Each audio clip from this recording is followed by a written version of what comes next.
Buenas, galera. Então, voltamos com as atividades remotas, agora um período bem maior, né? Vamos até o final do ano.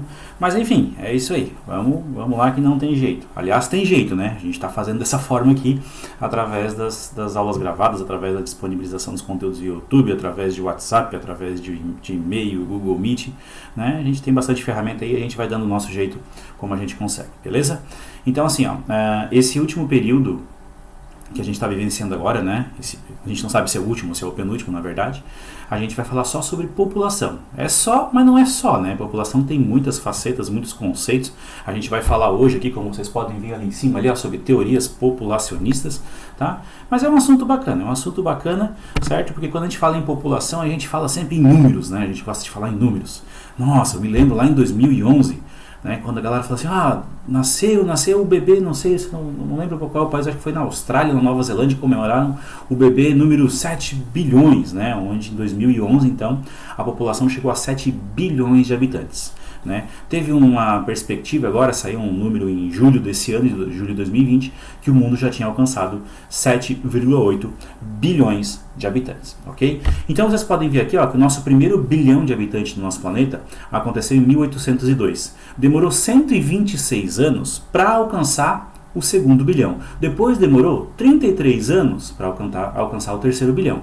Aí é interessante aqui que os períodos eles aumentam, eles vão diminuindo às vezes, né? Só 13 anos para o próximo bilhão, 13 menos 13, quer dizer, mais 13 anos para o próximo bilhão, 12 anos e tal. Então a gente está vendo aqui, ó, que nós estamos em 2020, né? Nós vamos atingir provavelmente 8 bilhões de habitantes em 2026, né? Depois a gente vai demorar 20 anos, né, digamos assim, de perspectiva, de que se espera, né, tem que ver o que vai acontecer com o mundo, se vai acontecer uma pandemia, se vai cair um meteoro, né, se vai acontecer uma guerra, alguma coisa assim também, né, mas são projeções de acordo com aquilo que já se vem tendo conhecimento, ok? Então só para mostrar para vocês aqui que a gente já tem uma perspectiva de alcançar o número 8 bilhões em 2026, ou seja, faltam 5, 6 anos aí para a gente alcançar esses 8 bilhões de habitantes do nosso planeta, ok?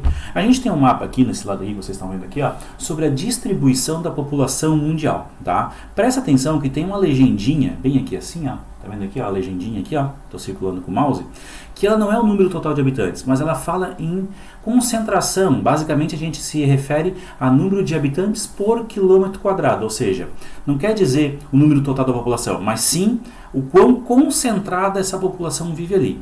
Ou seja, a gente sabe que o país mais populoso do mundo é a China, certo? A Índia está em segundo lugar, mas a Índia aqui no caso está mais escuro do que a China. Por quê? A China tem aproximadamente aí 1,5, 1,6 bilhões de habitantes. A Índia, 1,2, 1,3. A diferença é pequena. Porém, a Índia aparece em escuro. E a China, que tem mais habitantes, aparece em claro. Por quê? Logicamente, a China tem um território maior. Então, obviamente, dentro desse território era, pelo menos a gente fala assim, teoricamente, com a população viver mais espaçada em relação ao tamanho do território chinês, né? E no caso do território indiano, a população viver mais concentrada, ok? Mas mesmo assim, sabendo do relevo, das condições da China e das grandes megacidades, a gente já falou sobre isso, né? A China tem aí um número expressivo, 5, 6, 7 megacidades, cidades com mais de 10 milhões de habitantes. Então existe também uma concentração, mas no mesmo modo se refere ao território, né, como um todo, né, mas na realidade às vezes as coisas podem mudar, ok? Então a gente vai ver aqui vários países onde a população é grande, né, mas ao mesmo tempo a gente tem que considerar o que? O território desse país. Então chama a atenção de países como a Índia, chama a atenção de países como o Japão, como a Coreia do Sul, alguns países europeus, alguns países da América Central, onde a população vive realmente muito concentrada, ok? Beleza?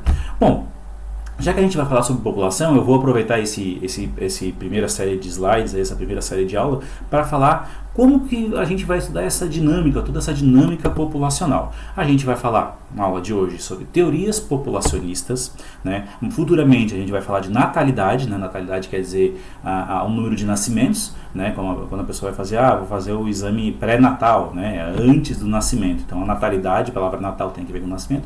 Fecundidade, né? A gente vai falar sobre taxas de fecundidade, ou seja, quantos quantos filhos por casal, quantos filhos por mulher existem no mundo, né? Se esses números estão aumentando, se esses números estão diminuindo, por que está aumentando, por que está diminuindo, né? As razões de tudo isso. A mortalidade, né? O próprio nome já se explica. A gente vai falar sobre conceitos de populoso, povoado e superpovoado. Apesar do nome parecer fácil, tem alguns aí que tem que estudar bem para saber e não cair em pegadinha em concurso e tal, e até saber o porquê que um país é considerado superpovoado. Esse é o mais perigosinho, tem que prestar atenção nessa palavra, ok? A gente vai falar sobre pirâmides etárias, né, sobre a distribuição de população de acordo com a faixa etária e de acordo com o sexo também. E através do estudo da pirâmide etária a gente consiga até classificar o nível de desenvolvimento de um país, digamos assim. E outras faces mais que podem ser vistas quando a gente estuda pirâmides etárias, né? A gente vai falar sobre qualidade de vida, né, o índice de desenvolvimento humano, ou seja, o IDH, e um índice que pode ser novo aí para vocês, que é o índice que mede a desigualdade socioeconômica, que é o índice de Gini, ok? E também a gente vai falar lá no finalzinho sobre migrações, né? Porque a dinâmica populacional de aumentar ou diminuir a população também tem muitas relações aí com a movimentação dessa população sobre a superfície do nosso planeta, né? Entre as cidades, entre os estados, entre os países, enfim, né? Como que essa população está se locomovendo aí sobre a superfície do nosso planeta. Certo, gente? Bom, antes de dar continuidade, certo? Esse é um ponto muito interessante para vocês prestarem atenção na aula. Em todas elas a gente vai repetir isso aqui. O país é desenvolvido, é subdesenvolvido, como é que se comporta a população e tal. Existe, não é que seja uma regra, mas é um comportamento que se repete, ou seja, ele é um ciclo que se repete. Reflita como um professor, tá? A gente está vendo duas imagens aqui, ó, duas imagens, certo? Agricultura manual e agricultura mecanizada, certo? Na agricultura manual, tu precisa de um grande número de pessoas para fazer o trabalho que essas duas máquinas, que basicamente essa máquina aqui sozinha faz, né? Que é a colheitadeira, colheitadora, ceifadeira, ceifadora, enfim, né? Não sei aí qual é os conceitos, qual é o nome mais correto para se utilizar, mas essa máquina aqui, beleza? Essa máquina aqui, ela precisa de aproximadamente 1000 pessoas, olha só, 1000 pessoas em 1 hora para fazer o que essa máquina faz aqui. Desculpa, são 1000 pessoas trabalhando 24 horas para fazer o que essa máquina aqui faz em 1 hora. Se eu não me engano, é essa a relação. É um número meio absurdo, mas é mais ou menos isso mesmo. Certo, gente? Então precisa um número muito grande. Como é que a gente faz essa reflexão?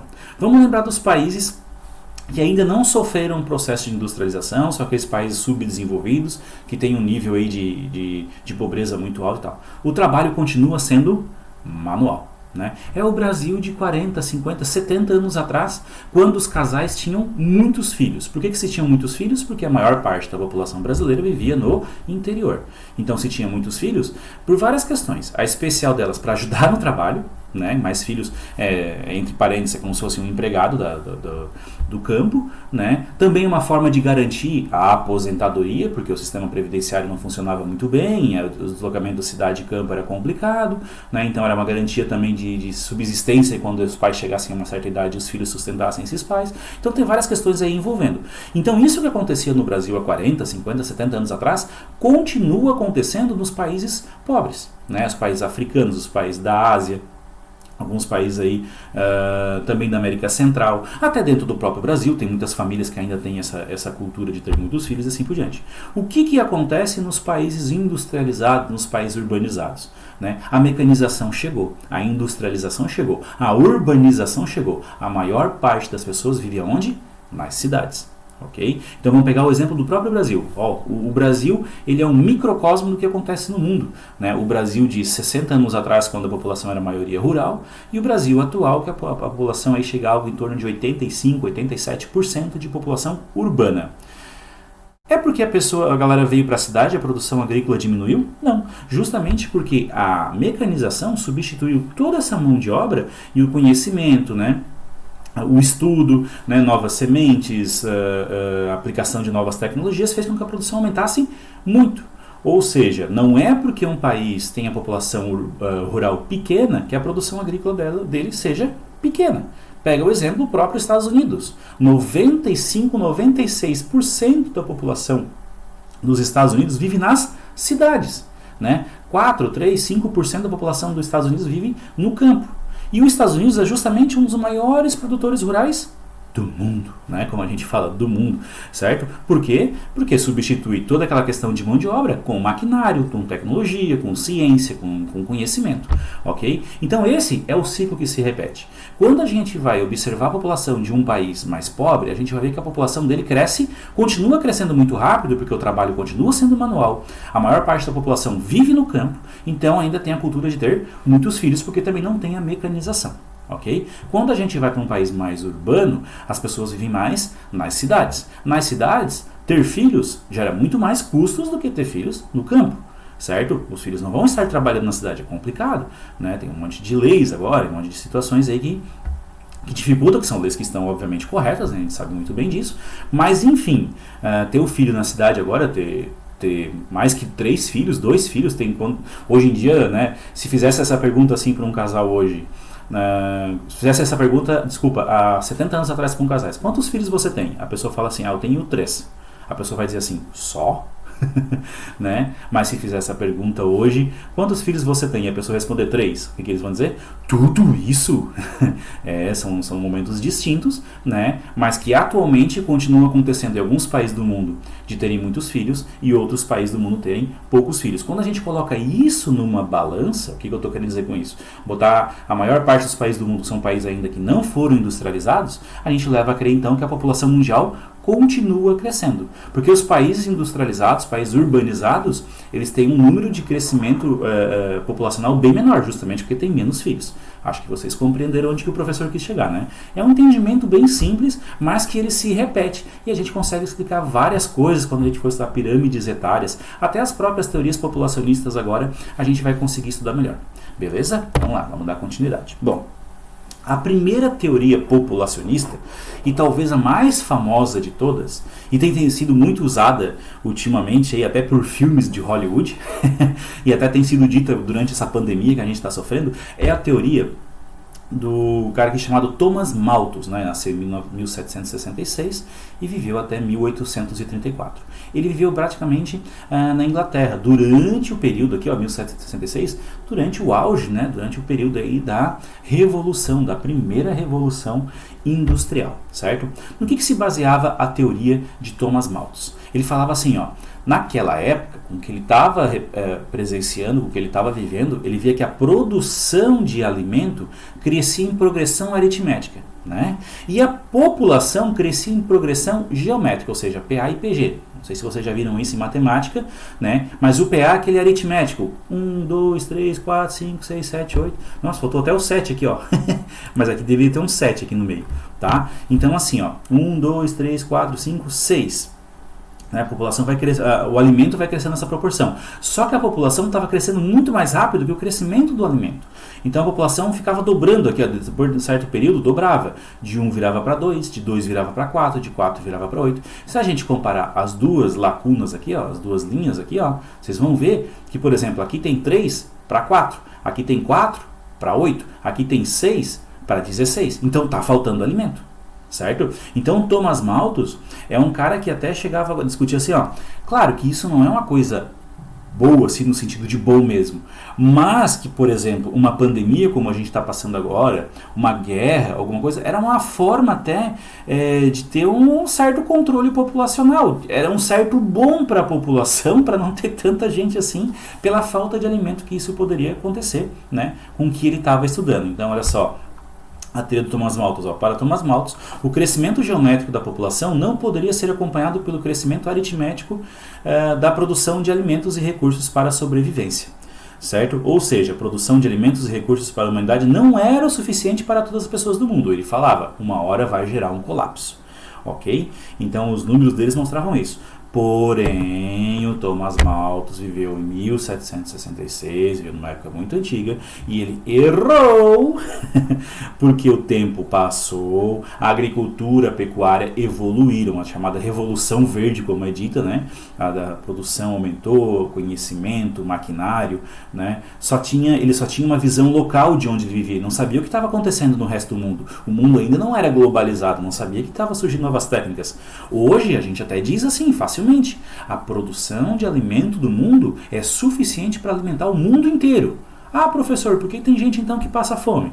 Porque não tem dinheiro para comprar comida. Então é isso, é só dar o dinheiro. Seria basicamente isso, gente. É só vocês verem que mais de 50% a 60% da produção mundial de grãos é para fazer ração animal e não é para fazer produção, não é para fazer alimento para a população, certo? Isso é uma questão bem discutível, certo? Olha só, o mundo do agronegócio, ele está dentro do mercado capitalista, ele está ali para lucrar, certo? Então, obviamente, está produzindo ração porque tem alguém pagando mais caro para fazer ração do que para fazer alimento para a população. Claro que essa ração vai virar carne, né? Porque vai ser ração animal para fazer carne, só que a carne é muito mais caro do que o grão em si. Certo? Então tem toda uma lógica aí capitalista dentro desse mercado para entender. Então a teoria de Thomas Malthus, eu vou falar para vocês até que aquele filme, o último que saiu dos Vingadores, do estralo dos dedos lá, né? Depois que a gente descobriu que o barulho do estralo do dedo é quando esse dedo bate aqui e não isso aqui, né? Ó, esse aqui não faz barulho nenhum, ó. Mas quando eu faço isso aqui, é o barulho desse dedo batendo na palma. Que louco, né? A gente passa 38 anos da vida para descobrir isso, né? Ó, é o barulho desse dedo batendo aqui e não isso aqui. Isso aqui não faz barulho nenhum praticamente. Mas enfim, quando tem um estralo do dedo, a teoria usada é a teoria malthusiana. O que está acontecendo com o filme dos Vingadores? Vai diminuir, é 50% da população mundial, acho, no filme, né? Não cheguei a prestar muita atenção no filme, porque não faz muito o meu gênero, mas é legal porque ele usa uma teoria de que tem que diminuir a população para não ter um colapso dos recursos necessários para manter toda essa população, certo, gente?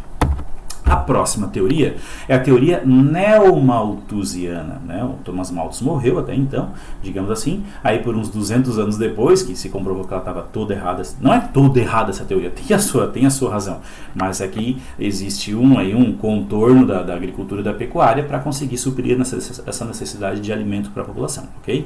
A teoria neomalthusiana, ela fala o seguinte, ó: a explosão demográfica dos períodos pós-Segunda Guerra Mundial ressuscitou as ideias de Malthus, ou seja, a população começou a crescer rapidamente de novo.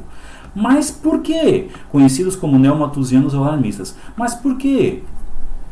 Acabou as guerras, aí evoluiu a medicina, as vacinas, né? Várias situações aí beneficiaram com que a população mundial ela crescesse muito rápido. Então, assim, o elevado crescimento populacional. Quem é o principal responsável por esse elevado crescimento populacional? O subdesenvolvimento dos países pobres. Ou seja, ela está dizendo o seguinte para a gente: a superpopulação gera pobreza. Tá? A superpopulação gera pobreza. Tá certo isso? Não está totalmente certo. Existem razões para dizer sim, que um país, quando ele está pobre, se ele tem mais população, vai aumentando a população, ele pode se tornar cada vez mais pobre. Essa é a ideia. Mas se ele fizer os investimentos nas áreas corretas, isso não acontece. Por quê? Porque a gente tem situações como Estados Unidos, Japão e enumerar vários outros aí, que são países entre os mais populosos do mundo e são desenvolvidos. Né? O próprio caso dos Estados Unidos, o próprio caso do Japão. O Japão é um território pequeníssimo, a população dele é quase a população brasileira, 160, 170 milhões de habitantes, o Brasil tem 210, 220 milhões de habitantes, e eles são muito mais desenvolvidos que a gente, e a população deles é maior, ou seja, os investimentos nas áreas corretas, né, todo o trabalho que é feito aí pelo Estado, de forma adequada, resultou num desenvolvimento desse país, certo? Então a teoria, ao longo do tempo, ela não se comprovou correta. Certo? E aí sim veio uma teoria que consertou isso, né, de certa forma. É a teoria reformista, também chamada de marxista, porque segue aí algumas das ideias do Marx, ok? Não estou falando aqui de questões comunistas, nada disso, de socialismo, nada disso, mas da ideia da divisão, certo? Olha só como é que trabalha a teoria reformista, ela trabalha o contrário. Se a teoria anterior, a teoria neomalthusiana, falava que a superpopulação gerava pobreza, a teoria reformista fala o contrário. É a pobreza que gera superpopulação. Certo? É justamente o ciclo que se repete. Lembra, gente, quando a gente falou lá? Olha só como a gente já explica aqui. Ó. Os países pobres continuam dependendo do setor primário, ou seja, da agricultura, da pecuária, da extração mineral. Todo esse trabalho é feito de maneira manual, ou seja, precisa gente para trabalhar. Precisa de filhos para sustentar a família como um todo, ter mais, entre aspas, empregados, digamos assim. Então a população continua aumentando, né? Então olha só o que fala a teoria reformista. Defendida por países subdesenvolvidos, contrapõe-se à teoria anterior. Ela muda o foco, né? A teoria afirma que é a pobreza e a miséria que levam ao excesso de filhos, como eu acabei de falar para vocês. As elevadas taxas de crescimento vegetativo, o que é crescimento vegetativo? Crescimento da população. Ou seja, as elevadas taxas de crescimento da população são consequência e não causa da pobreza. Solução: redistribuição de renda e reformas socioeconômicas, que é aquilo que é defendido pelo Marx, né? A partir da melhora do padrão de qualidade de vida e redução do controle de natalidade, será espontâneo, o controle de natalidade será espontâneo pela população. Olha só o Brasil aparecendo aqui de novo, né? A maior parte da população veio para as cidades. Houve um movimento de industrialização aqui no Brasil, né? 1970, 1980, a população urbana já começou a ser maior do que a rural, ou seja, o número de nascimentos diminuiu muito, né? Se lá em 1930, 1940 a população brasileira aí tinha 3, 4, 5, 6, 7, né? Não é difícil perguntar para os avós de vocês aí, meu avô tem 11 irmãos, até os pais de vocês podem dizer que tem 7 irmãos, alguma coisa assim, né? Mas isso é cada vez mais raro, a gente é comum dizer assim, tenho só um irmão, às vezes não tenho irmão, às vezes nem tem, certo? Então acaba tendo essa diferença aí. Então se o país vai se desenvolvendo, né, vai tendo um melhor, digamos assim, distribuição da riqueza para resolver os problemas mais graves da população mais nas margens da miséria, assim, digamos, passando fome e tal, e não adianta, a situação ela se repete, ela vai ocasionar um maior número de filhos para ajudar na renda familiar, certo? Mas se tu tem um desenvolvimento um pouco mais, o número de filhos já não é tão grande. Eu trago aqui para vocês uma curiosidade que é a chamada pirâmide de Maslow. Não sei se vocês já estudaram sobre isso em sociologia, né? Mas ele fala aqui uma situação que tem a ver com a realização pessoal, né? Então a realização pessoal tem muito a ver com essa pirâmide que já caiu em vestibulares, já caiu em concursos e assim por diante. Ela fala sobre a hierarquia das necessidades humanas. É como se eu estivesse colocando isso aqui para vocês, para mostrar nos países onde a pessoa consegue atingir mais essa autorrealização pessoal e profissional, é onde a gente tem as populações, entre aspas, mais controladas, digamos assim. E justamente isso vai acontecer com mais frequência nos países desenvolvidos, onde existe uma distribuição de riqueza, não vou dizer que é uma distribuição muito mais igualitária, mas o nível de pobreza é muito menor, né? Então, onde as pessoas conseguem ter toda essa sequência aqui, né, de fatos aqui, ó.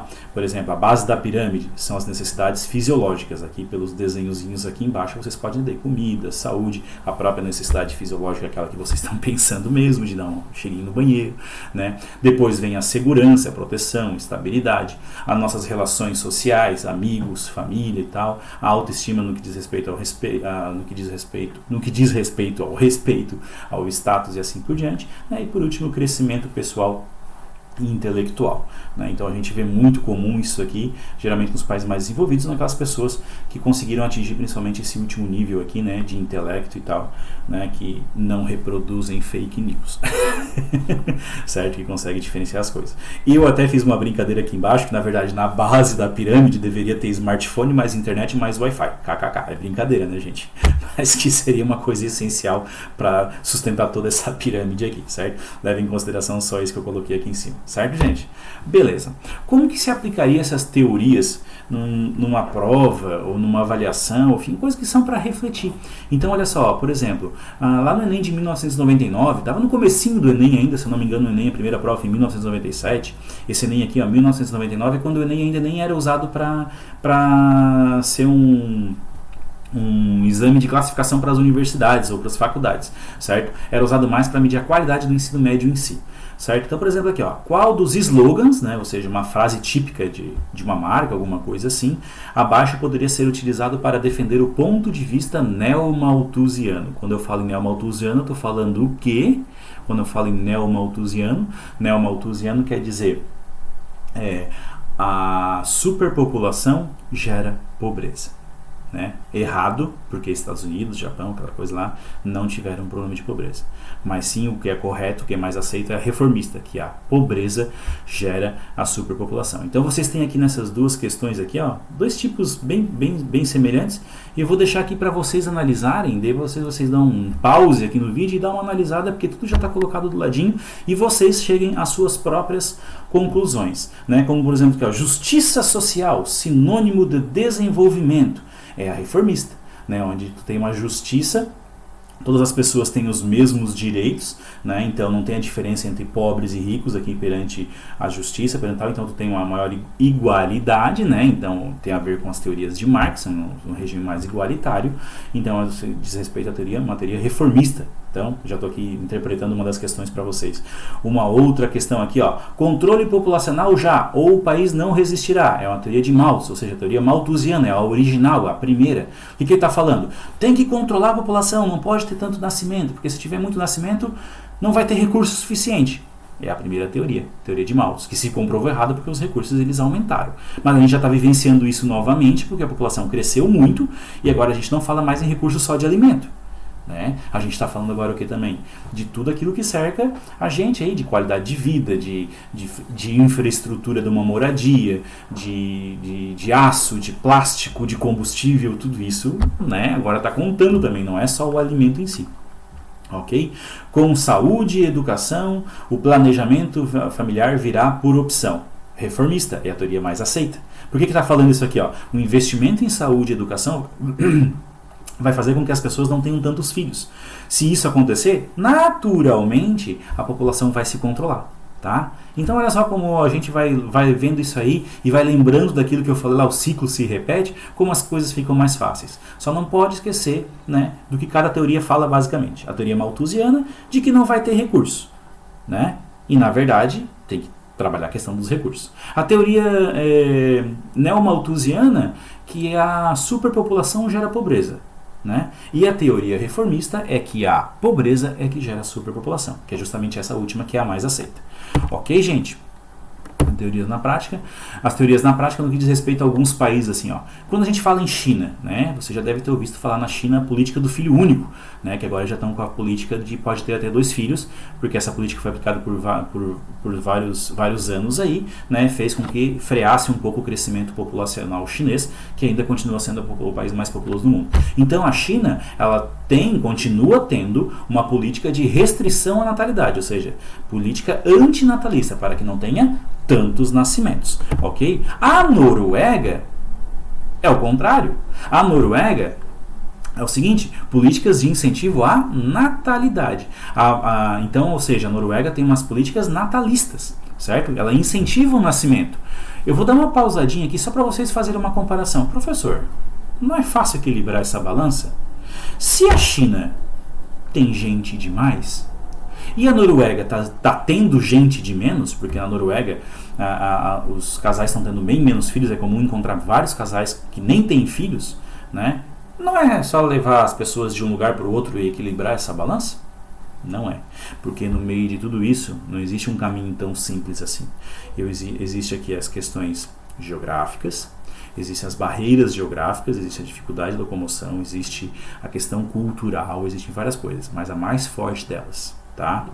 É o racismo, né? O preconceito, a xenofobia, que é a aversão a estrangeiro, certo? A gente sabe, né, dentro de tudo isso que eu estou falando, que a gente sempre fala que é uma questão triste, que a gente continua tendo que repetir isso, porque isso continua acontecendo, né? Existem muitas diferenças no meio aí cultural, preconceituoso e tal, que dificulta, não é assim eu pegar a gente de um país e levar para outro tudo resolvido, né? Pouco que as pessoas não sofrem, pouco que os africanos não sofrem quando se deslocam para outros países para sofrer o racismo e assim por diante, né? E muitas vezes quando ele chega nesse país, esse país também não aceita. Então isso teria até um caso próprio da Noruega, né? A questão do preconceito, a xenofobia, a aversão a estrangeiro é uma questão bem triste, mas ela continua acontecendo e faz com que o país não aceite estrangeiro para equilibrar a sua balança populacional. Ele prefere incentivar a população dele a ter filhos, que é o que, por exemplo, a Noruega faz. Tá, professor, como é que se incentiva os casais a terem filhos? Basicamente com recursos financeiros, né? A maioria das pessoas não tem filhos por questões financeiras. Ah, mas a Noruega é rica e desenvolvida. Sim, mas os casais querem continuar viajando o mundo, querem continuar, digamos assim, tendo a sua liberdade, não tem ideais de terem filhos, certo? Eles veem isso como uma dificuldade financeira até, digamos assim. Então o país, ele dá uma forma de incentivo, cria uma bolsa de estudo, uma ajuda de custos caso venha ter filhos, justamente para resolver o problema da balança populacional deles. A população está trabalhando, está envelhecendo, essa população vai se aposentar e precisa de gente para substituir essa mão de obra, né? O que acaba acontecendo? Falta gente. Ah, vamos aceitar gente de fora? Não, xenofobia, racismo, preconceito, toda aquela situação envolvida acaba fazendo políticas de natalidade para resolver essa balança dentro do próprio país. É o que está acontecendo com a Noruega, é o que a própria Alemanha já tentou fazer, né? Questões desse tipo. Enquanto em outros países não existe política nenhuma, digamos assim, né? Até se diz que tem política, mas ela não é muito praticável pela população. Aí eu estou falando a respeito da Índia, como exemplo aqui, ó. Questões culturais, né? Especialmente questões religiosas, dificultam políticas sobre questões de natalidade, ou uma política de natalidade, uma política até mesmo antinatalista. O caso da Índia, a gente vê que facilmente a Índia vai passar o número populacional da China em questão de tempo. Dentro de alguns anos aí, a Índia provavelmente vai ser o país mais populoso do mundo, porque a China continua com uma política antinatalista, freando o seu crescimento, e a Índia, entre aspas, não está nem aí, digamos assim. Não que o governo não esteja nem aí, o governo até se preocupa com isso, existe uma preocupação governamental, mas a população não pratica justamente por questões religiosas, né? A gente vê os filmes indianos e aí a população, é muita gente, né? E muitos filhos continuam tendo, pela questão da pobreza, né? Existe uma margem de pobreza muito grande na Índia, então já tem a ver com a teoria reformista, né? A pobreza acaba levando à superpopulação, e aí tem o fator religioso. Ah, professor, que fator religioso está levando isso? Está levando o fator mesmo da cultura religiosa, mesmo da questão cultural, do filho homem. Né? Ou seja, é muito mais valorizado ainda, continua sendo muito mais valorizado a questão do filho homem na Índia do que a filha mulher. É ele que paga, que paga o dote, que recebe o dote quando é casado, toda aquela história, tem que pagar, né? É ele que leva o nome da família adiante, é ele que centraliza todo o poder na unidade familiar, então tem muito mais poder a figura masculina do que a feminina. Então os casais têm filhos, então tem filha, não nasceu nenhum homem ainda, continua tentando até ter um filho, porque é ele que vai levar o nome da família adiante. Então tem essas questões aí envolvidas que dificultam um pouco. Certo, gente? Então, a aula de hoje ficou um pouquinho mais extensa, mas ficou bacana, né? Fácil de lidar aí, fácil de interpretar, e fico por aqui e aí aguardem as próximas aulas. Um abraço, valeu!